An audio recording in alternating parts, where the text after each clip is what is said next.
Welcome, one and all, to another episode of Ask a Ghost Hunter with me, your host, author, and ghost hunter, Rick Hale. It's been a couple of weeks since I have done a video, so I do apologize for that. Hey, life happens, family stuff. These things are a lot more important than doing all of this. So, a couple weeks ago, I posted a video concerning the negative things that are going on in the paranormal community and in paranormal research and investigation. Now, while there are considerable problems that does face this community, I think that we have a tendency to focus on the negative a little bit too much, and even I myself am guilty of that.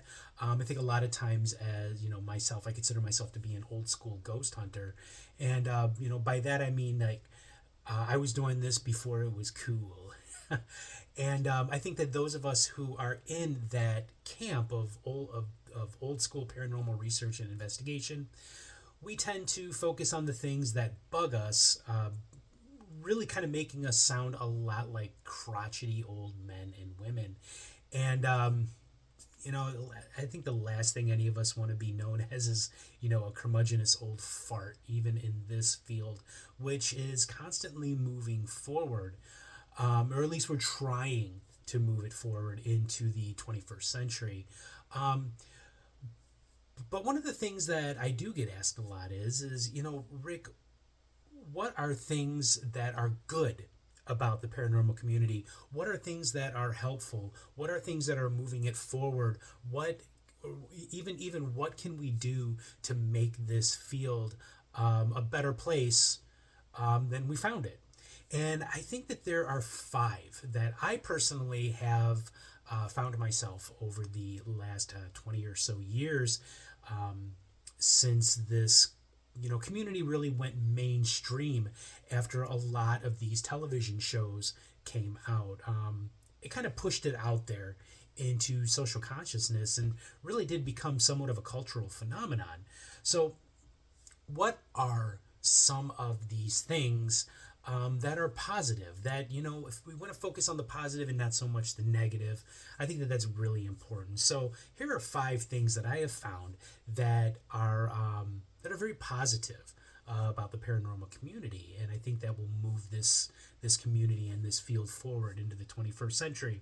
So, one of the things that you hear a lot is, and this is number one, this is here to help. And I really do believe that there are a lot of people in this community and in this field who really want to help people understand what it is that they may be going through. Either they're dealing with a haunting, or they had even so much as an alien abduction. I think that there are a lot of people that do experience things that they can't quite explain, and that really does bother them. And there are those of us in this community and in this field who can help them understand that. And that is like our first positive thing, here to help. But in order for us to understand this, we have to understand the history of parapsychology, psychical research, paranormal investigation, or research, whatever it is that you choose to call it.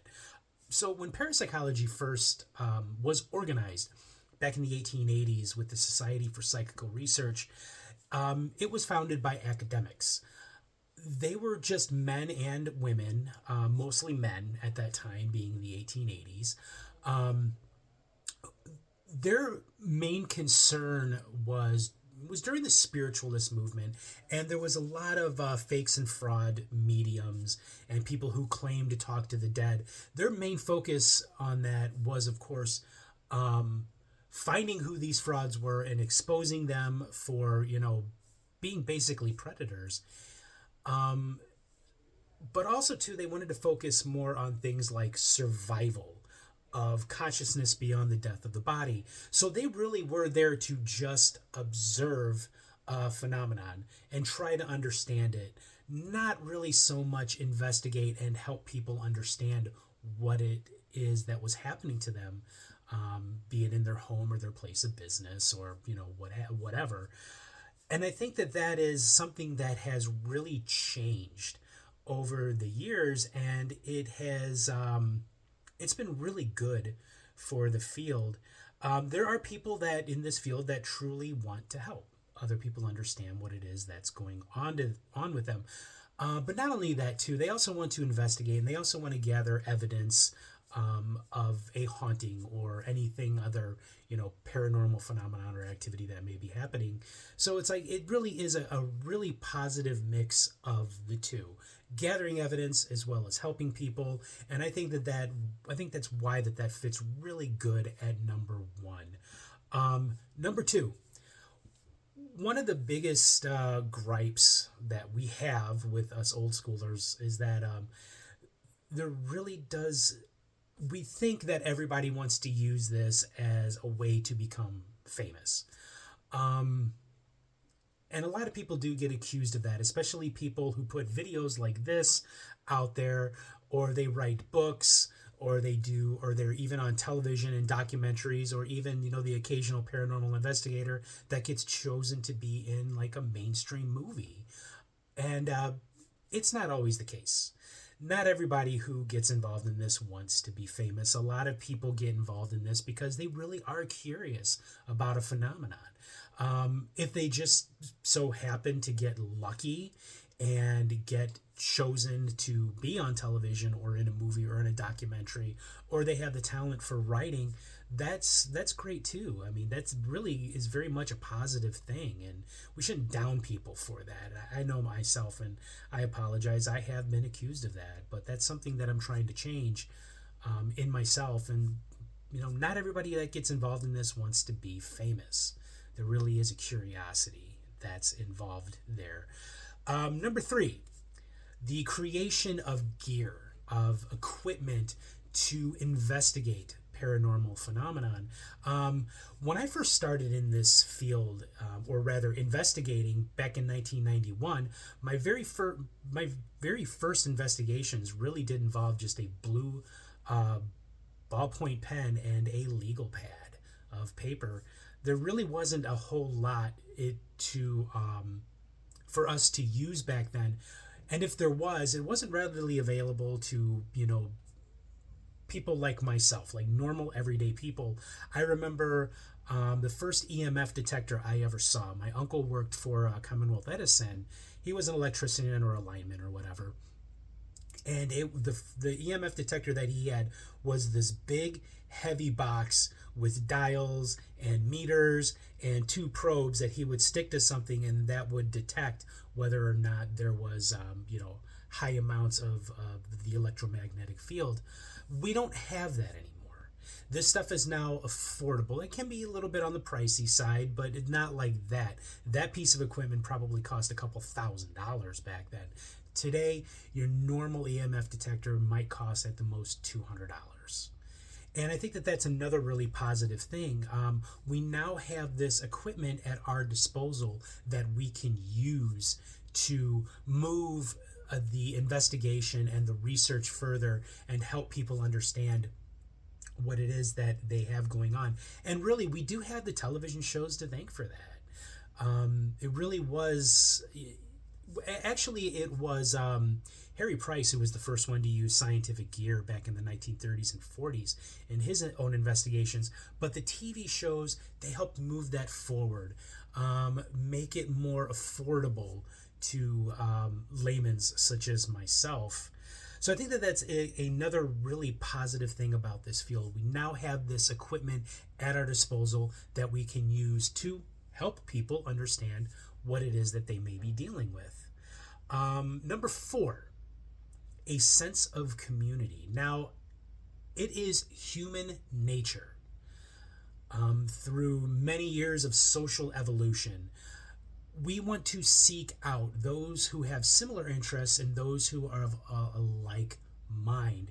And right now we're seeing a lot of that in the paranormal community, which is a really better way of saying the field.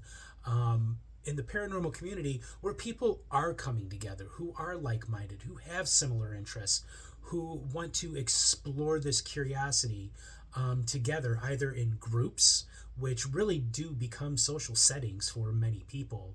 I've spoken before about, people with disabilities being involved.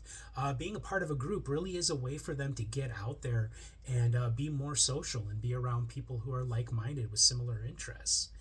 And I think that is what the fourth positive thing is that it has created more of a sense of community, more of a sense of belonging to something bigger than oneself. And finally, number 5, awareness. Now, I think that really is another incredibly important thing to think about here in the paranormal community. I remember when I first started doing paranormal investigations many years ago, back in the early 90s, people would find out what I was doing, or would ask me what my interests were, and I would tell them, well, hey, I like investigating reports of ghosts and hauntings. They would be like, wow, are you like insane? Because that's one of the craziest things I've ever heard. Now, here's the really cool part. Every once in a while I still get that, are you insane, or that's really crazy. But then that same person might take me aside and say, look, I have a story to tell you, and nobody seems to want to believe what I have to say. And that is where the awareness of this has come in. Because at one time it really was considered a taboo subject, and a lot of times that had to do with because of religious beliefs in this country. But we kind of have evolved past that, and we've become a little bit more aware that it's not only just religious phenomena that happens, like demonic possession, that kind of thing, that there really are ghosts and hauntings in people's homes. And because of the television shows, because of countless documentaries and stacks of books being found at your public library or at your local bookstore, is another thing that has caused this awareness. And people just aren't really afraid anymore to bring this up as a topic.